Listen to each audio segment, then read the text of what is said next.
queridos irmãos, é com uma grande alegria que estamos reunidos, ainda que virtualmente, para que possamos nos harmonizar, refletir sobre palavras trazidas através do Evangelho, sobre as obras dos nossos benfeitores espirituais. Então, o título da palestra de hoje é Autodescobrimento, uma busca interior. Antes, vamos fazer a nossa prece inicial. Amado Mestre Jesus Cristo, benfeitores espirituais, nosso Pai maior, solicitamos a assistência nessa noite para que possamos estar receptivos às boas vibrações trazidas pelo plano espiritual. Que essas energias benéficas nos tragam a paz, o conforto, a esperança e a coragem de dias melhores. E que assim seja. Então, queridos irmãos, como falamos, o autodescobrimento, uma busca interior, é o tema da palestra de hoje. Então, esse tema foi nos trazido através da obra Autodescobrimento, uma busca interior, do Espírito Joana de Ângeles, psicografia pelo médium Divaldo Pereira Franco. Então, Joana nos inicia a obra dizendo: a experiência do autodescobrimento faculta-lhe identificar os limites e as dependências, as aspirações verdadeiras e as falsas, os embustes do ego e as imposturas da ilusão. Ou seja, somente olhando para o nosso interior, vamos poder detectar aquilo que não está bom em nós, aquilo que realmente precisamos nos modificar. E por isso que Joana nos chama a atenção aqui para identificar os limites e as dependências, as aspirações verdadeiras e as falsas, os embustes do ego e as imposturas da ilusão, porque muitas vezes nos iludimos com diversas coisas do mundo material e realmente esquecemos da busca por nossa interiorização, para nosso autoconhecimento, para nossa reforma íntima, muitas vezes perdendo tempo e nos prejudicando. Então, Joana já inicia nos dizendo que esse processo de interiorização é de fundamental importância para o nosso progresso moral e espiritual. A necessidade do autodescobrimento torna-se inadiável, a fim de favorecer a recuperação, quando em estado de desarmonia ou o crescimento ser portador de valores intrínsecos latentes.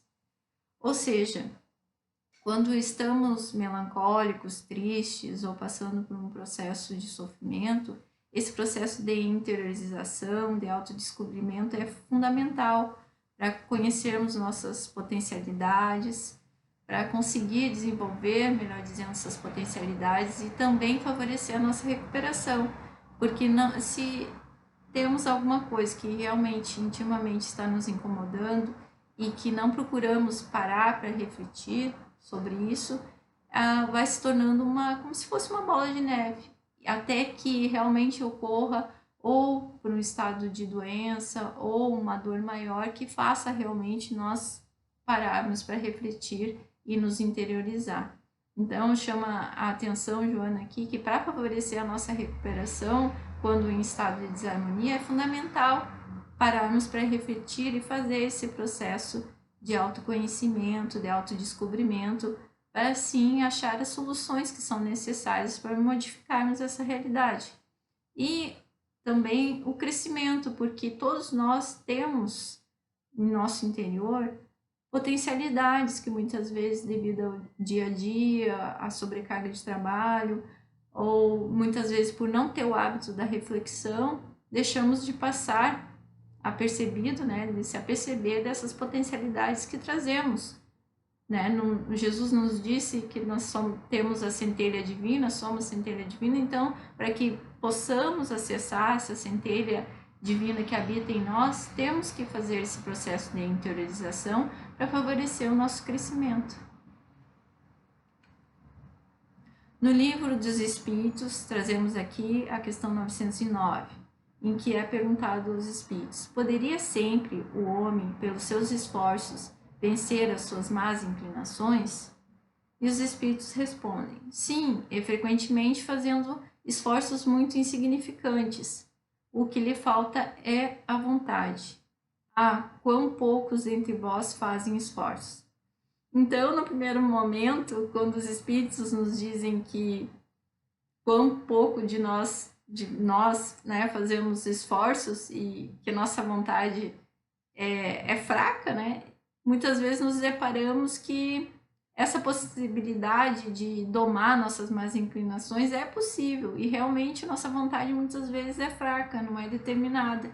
E o que temos que fazer para reverter esse processo vicioso de ter uma vontade que não é suficientemente forte para fazer a mudança? É realmente primeiro nos decidir que isso é importante de fazer essa modificação e galgar o fortalecimento da nossa vontade. E com certeza nós somos assistidos nesse processo de crescimento, de fortalecimento da vontade. O que falta é uma decisão firme de mudança. Então, chamamos também a atenção para a próxima pergunta, que é a 910, que consta também no Livro dos Espíritos, em que, com outras palavras, é perguntado se realmente o homem poderia pedir a assistência dos bons espíritos para realizar essa mudança ou para realmente domar essas más inclinações. E é respondido pelos nossos irmãos, os espíritos, de que sim, é possível pedir a Deus, né, pedir aos bons espíritos, ao nosso anjo guardião, as forças necessárias para nos modificar e para domar essas más inclinações. Entretanto, nós temos que pedir com sinceridade dos nossos sentimentos, do nosso coração, para que possamos ser atendidos. Então, o que falta primeiramente é uma decisão firme de mudança, querer se modificar, querer não inclinar nos mesmos erros, recair nos mesmos erros e principalmente ter uma humildade de pedir a Deus a assistência dos bons espíritos para que venhamos a nos tornar forte, ter essa vontade forte para nos modificarmos. No meu sentido, Joana nos diz que somente através de um grande empenho da vontade é possível olhar para dentro e pesquisar as possibilidades disponíveis para melhor identificar o que fazer, quando e como realizá-lo. Então, em todo o processo de mudança interior, de mudança moral e também espiritual, para galgar esse processo da evolução, é fundamental a vontade, o empenho de se modificar. E que esse processo de olhar para dentro nos possibilita achar as soluções para vencermos essas más inclinações e até na resolução dos nossos problemas e desafios existenciais. Então, acessando essa força interior, essa centelha divina, e em conexão com os bons espíritos, nosso anjo da guarda, nosso Pai Maior, vamos conseguir cada vez mais forças na autossuperação, auto-vencer-se. Então, sempre dizemos que a possibilidade de olhar, melhor dizendo, de vencer o outro é um olhar equivocado. Nós estamos aqui reencarnados e nosso propósito existencial é auto-vencermos, vencermos as nossas más inclinações, as nossas imperfeições, a superação dos nossos erros. Então, o foco tem que ser outro, tem que ser em nós mesmos, porque a nós mesmos nós podemos nos modificar. Então, ainda a Joana nos traz uma reflexão sobre plantar e colher. A semeadura é livre, mas a colheita, ela é obrigatória. Livre-arbítrio, a capacidade de plantar o que você quiser, mas a justiça é colher exatamente o que você plantou. Ou seja, não vamos colher algo diferente do que estamos plantando em nossa existência carnal, em nossa experiência encarnatória. Vamos colher exatamente o que estamos plantando. Nós estamos plantando empatia, o exame de se colocar no lugar do outro, de sentimento fraterno, de autoavaliação.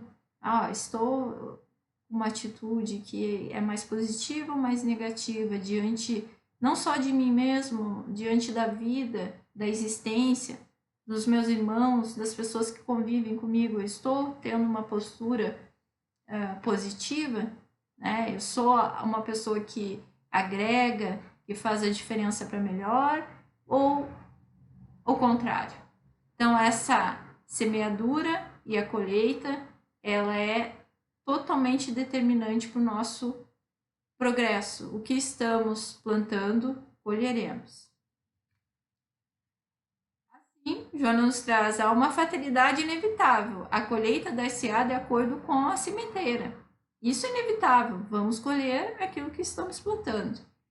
O indivíduo é herdeiro de si mesmo nos avançados processos da experiência da evolução. Ou seja, não tem como delegarmos aos outros um papel que compete a nós. A automodificação, essa reflexão, essas mudanças de atitude, até mesmo de padrão mental, gerenciamento das emoções.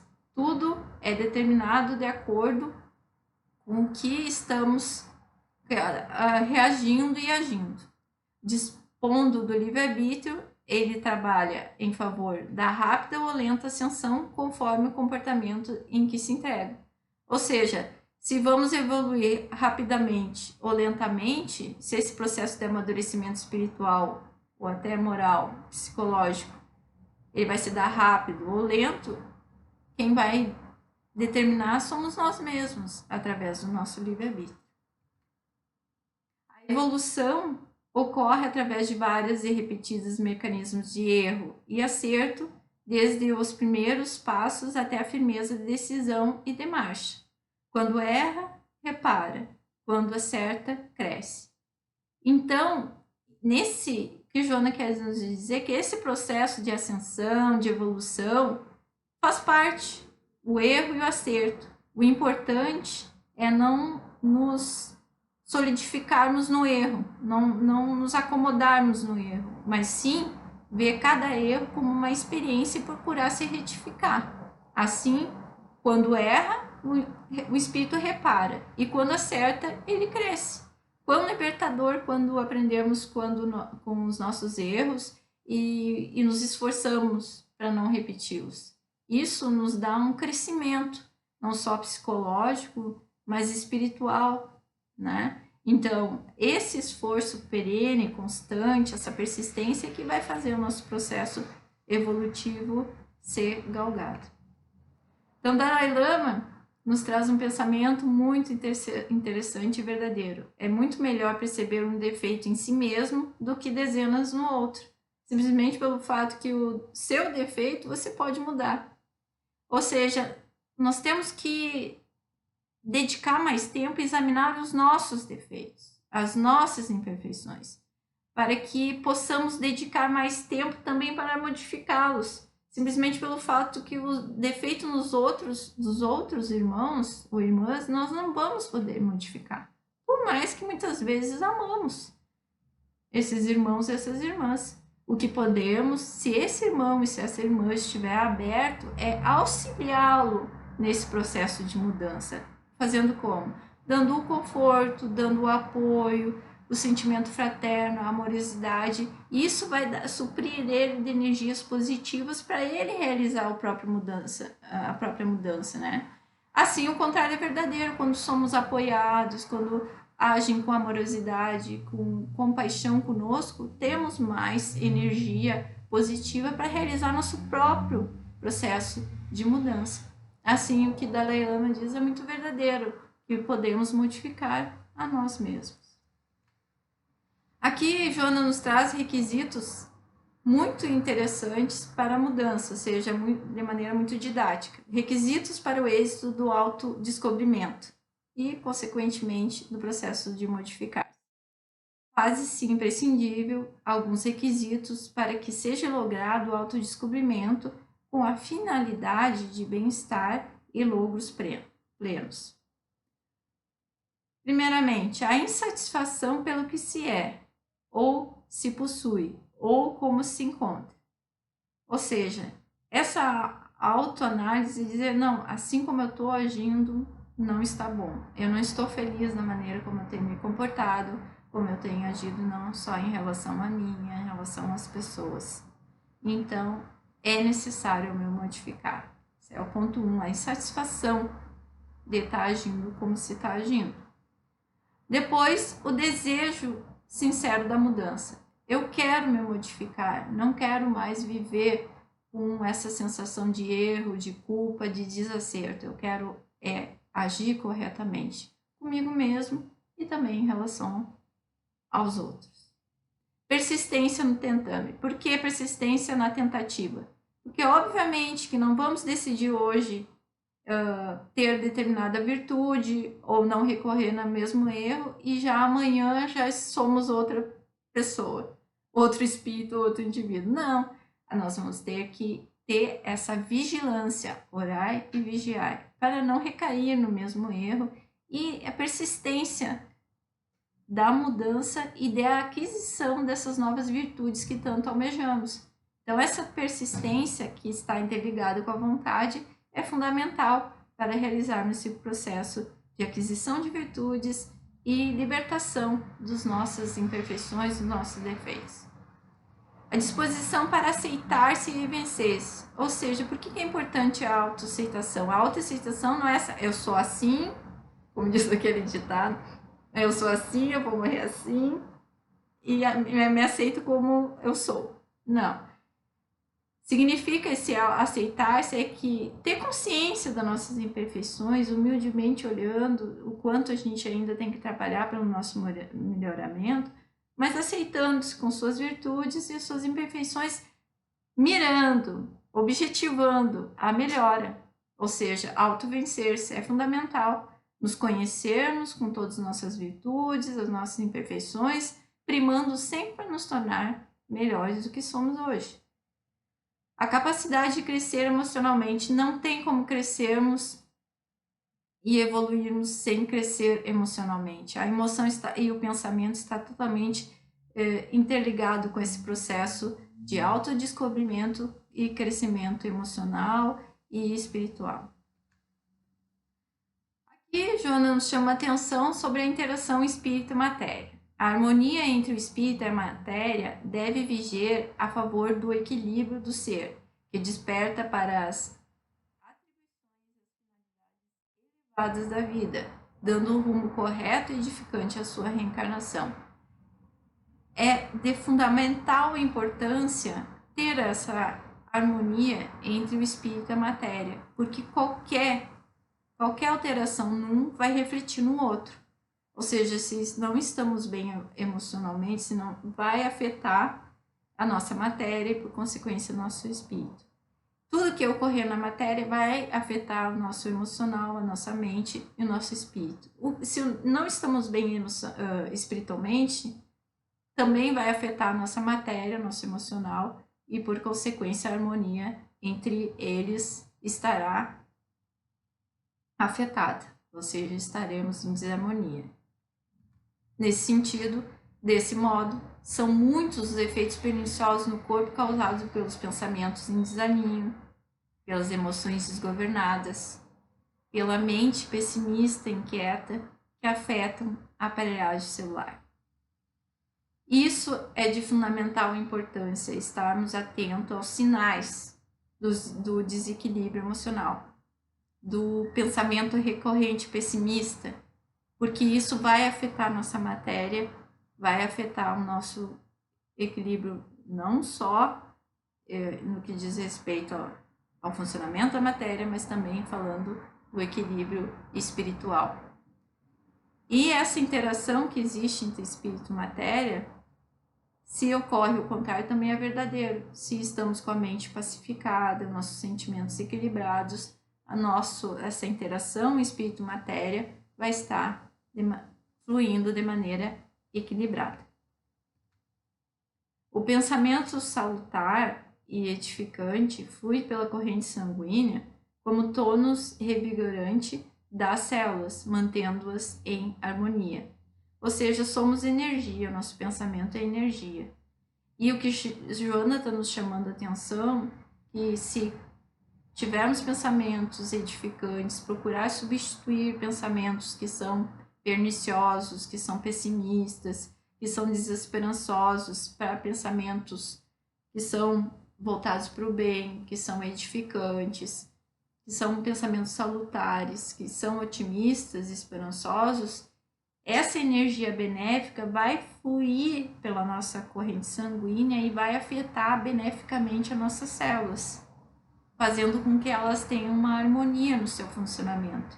Por isso que chama tanta atenção, Joana, no livro, dizendo que os pensamentos muito pessimistas vão sobrecarregando essa energia, digamos assim, negativa, vai penetrando no funcionamento das nossas células e, por conseguinte, nos nossos órgãos, fazendo com que haja uma desarmonia, e se isso perdurar por muito tempo, essa desarmonia vai desencadear vários tipos de doença, né, até cânceres, dependendo da nossa predisposição que já tivermos. Esse é o órgão que nós já temos uma predisposição, será o mais afetado com essa desarmonia mental e emocional. Então, por isso que aqui, Joana está nos chamando a atenção que o pensamento salutar e edificante vai trazer essa harmonia para o funcionamento das nossas células e, por conseguinte, de todos os nossos órgãos. Disciplinar, então, o pensamento é de suma importância, porque disciplinar e edificar o pensamento através da fixação da mente, em ideias superiores da vida, do amor, do bem, da imortalidade, constitui o objetivo moral da reencarnação. Ou seja, quando vim, é óbvio que no momento em que nós estamos passando, nós, espíritos encarnados, observando toda a carência, todo esse clima de... ainda estamos no meio da pandemia, nós estamos ainda vendo irmãos passarem pela guerra. Então, todas essas notícias que são notícias tristes mesmo, fora os nossos desafios existenciais intrínsecos e particulares de cada um, coletivamente a gente está passando por um momento muito desafiador quanto à humanidade, né? Falando do nosso processo de transição planetária. Só que nós temos que fazer um esforço de não nos alienarmos com tudo que está ocorrendo e, ao mesmo tempo, ajudar vibracionalmente para modificar essa vibração negativa que está parando, né, no nosso planeta. E também no nosso mundo íntimo, porque devido a essas particularidades, esses desafios existenciais que estamos passando individualmente, nos fragilizam muito e tornam-nos mais suscetíveis a desenvolver essas desarmonias e essas doenças. Então, disciplinar o pensamento é de suma importância, ou seja, se vem um pensamento muito desesperançoso e pessimista, procurar nos substituir por pensamentos elevados e, principalmente, pedir assistência dos bons espíritos, do nosso Pai Maior, nosso amado Jesus Cristo, para que venhamos a superar todos esses desafios e que nos deem força, né, para atravessar essa tempestade, né? Que com certeza iremos ultrapassar esses momentos difíceis, né? Então, para nos manter equilibrado, temos que nos esforçar para manter o nosso pensamento alinhado no bem. Aqui, Joana nos traz a atenção, né, chama atenção para o ser emocional.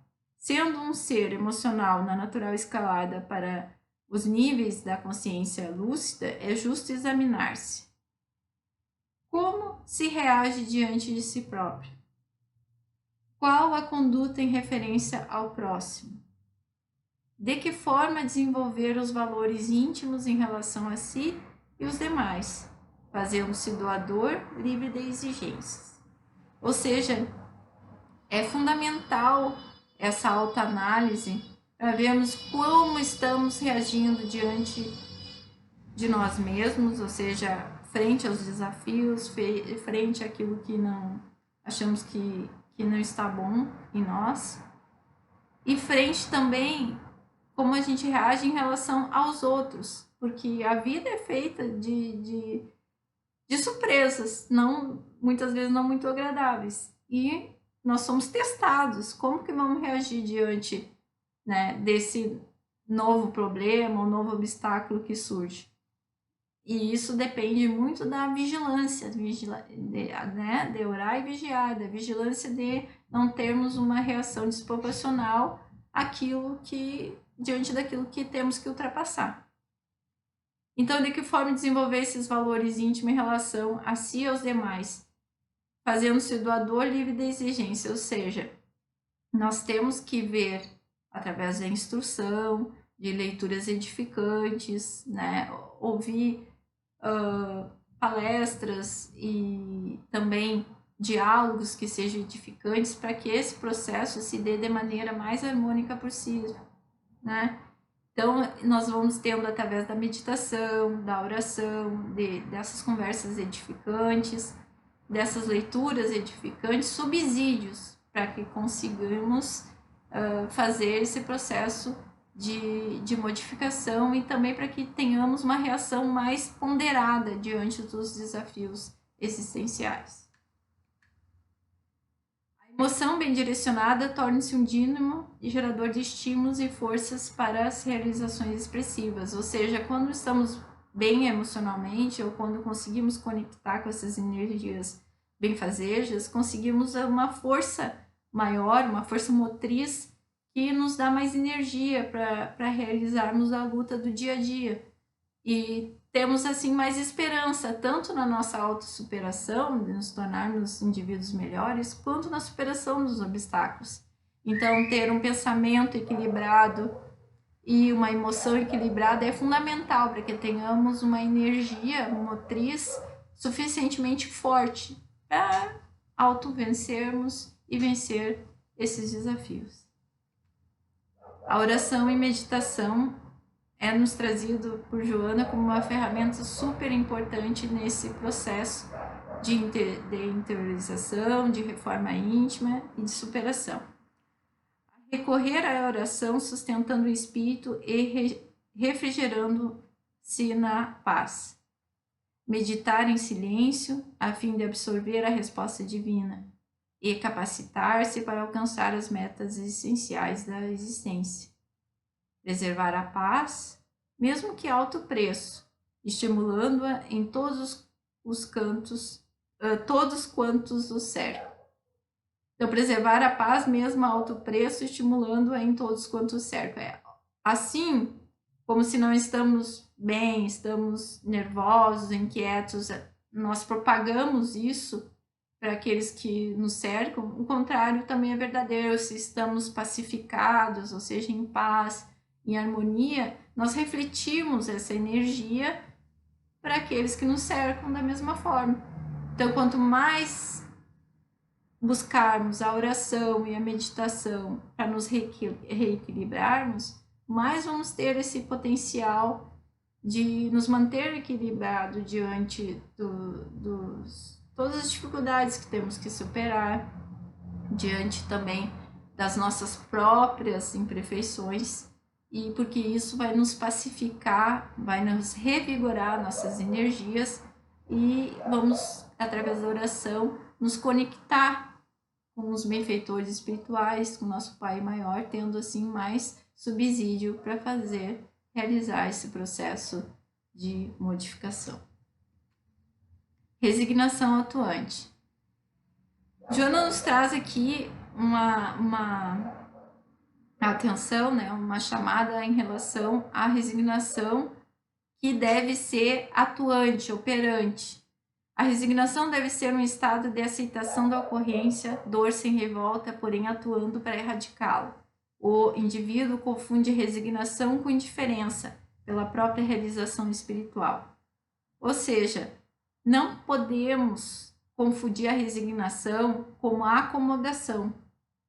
Você vai, aqui está sendo aconselhado que você tem que ter uma postura de não se revoltar diante do sofrimento, mas ao mesmo tempo se resignar não significa não se acomodar-se. Muito pelo contrário, é realmente não se revoltar, mas procurar subsídio, forças para superar aquele obstáculo, aquele sofrimento, aquela dor. Chico Xavier nos dizia também, através de sua obra, embora ninguém possa voltar atrás e fazer um novo começo, qualquer um pode começar agora e fazer um novo fim. Queridos irmãos, nós muitas vezes não podemos modificar nosso passado em relação ao que fizemos ou o que deixamos de fazer. Mas assim como o Chico nos trouxe aqui, a possibilidade de modificarmos o nosso futuro e também o nosso presente, porque o nosso presente, nosso futuro é totalmente dependente do nosso presente. Então que possamos realmente fazer um novo começo. Qualquer um pode começar agora e fazer um novo fim, melhor dizendo. Ou seja, modificar nosso futuro, a nossa perspectiva, o nosso olhar.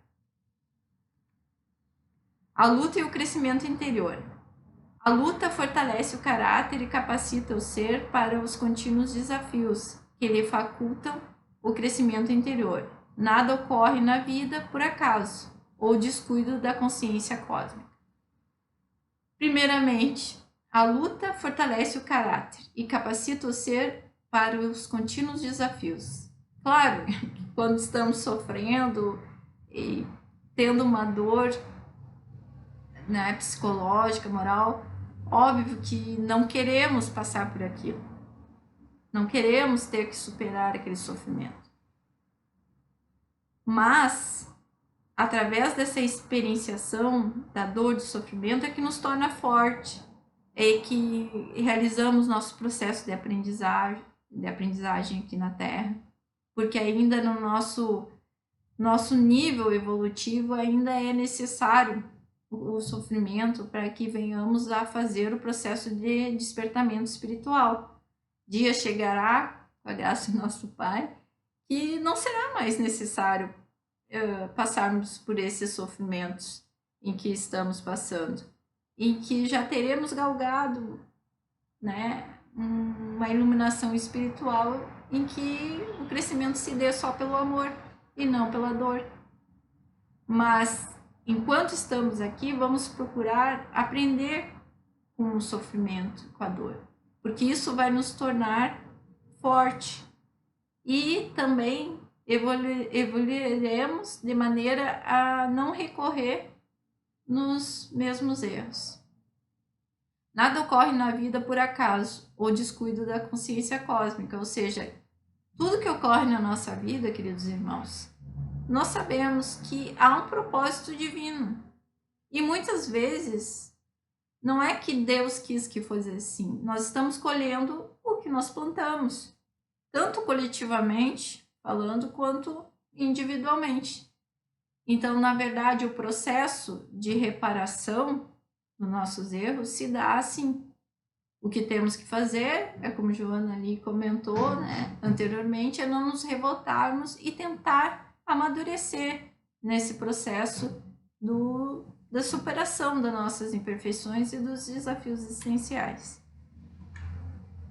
O amor como força libertadora. A postura amorosa desperta a consciência de si mesmo, anulando os fluidos perniciosos do sofrimento. Diante dos desafios existenciais, provação ou expiação, o amor é o antídoto eficaz para todo sofrimento, prevenindo, diminuindo ou mudando-lhe a estrutura. Então, como faz diferença, queridos irmãos, quando estamos sofrendo ou quando estamos diante de nossas próprias limitações, ter uma alguém, um irmão, uma irmã que tem uma postura amorosa conosco, tendo compaixão para conosco, agindo com um sentimento fraterno diante daquele momento difícil que estamos passando. E também nós devemos ter essa postura amorosa quando nossos irmãos estão em processo de sofrimento, tendo mais empatia, para com todos, nos colocando no lugar dos outros. Isso faz toda a diferença. Assim, finalizando, Joana nos traz que o amor unifica a multidão de pecados, como acentuou Jesus com sua psicoterapia positiva. Então, Jesus já nos dizia que o amor cobre uma multidão de pecados, ou seja, é fundamental amarmos uns aos outros e aprendermos a amar cada vez mais uns aos outros, para que possamos, uns auxiliando de mão dada aos outros, possamos superar com mais força os desafios que temos que enfrentar.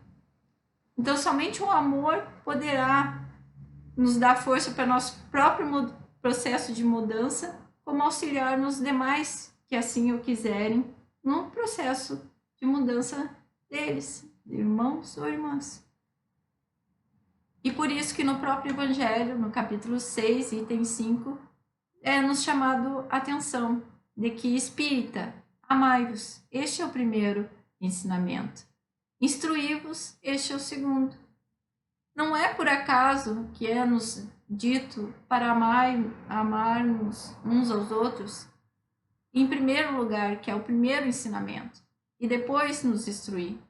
Porque a instrução sem o amor não vai nos dar o progresso que tanto precisamos espiritualmente, moralmente, emocionalmente.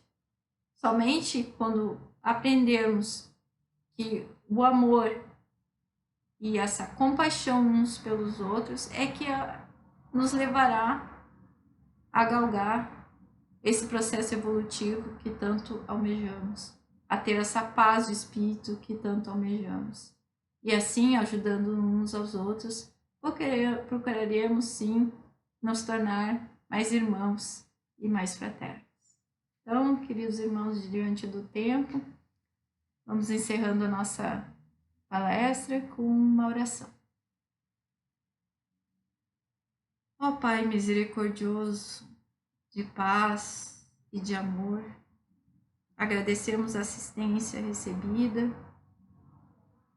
e pedimos o auxílio do nosso Mestre Jesus em nossas vidas, para que possamos, Senhor, realizar o nosso processo de mudança de maneira persistente e corajosa, para que possamos aprender diariamente a ter compaixão e amor uns pelos outros. E assim, praticando os ensinamentos que nos trouxeste através do Evangelho, procuraremos cada vez mais, de mão dadas uns com os outros, realizar o processo de evolução do nosso planeta como um todo. E assim, com sentimentos de concórdia, de paz e amor, conseguiremos superar todos esses desafios que nos são apontados no momento de hoje. Gratidão ao Mestre pelo amparo que recebemos em nossas vidas e assim damos por encerrada a palestra da noite de hoje. Que assim seja. Então, queridos irmãos, agradecemos mais uma vez a oportunidade recebida de estarmos reunidos na noite de hoje, desejando os votos de muita paz, de muita coragem e esperança para todos. Uma boa noite e até a próxima oportunidade. Fiquem com Deus.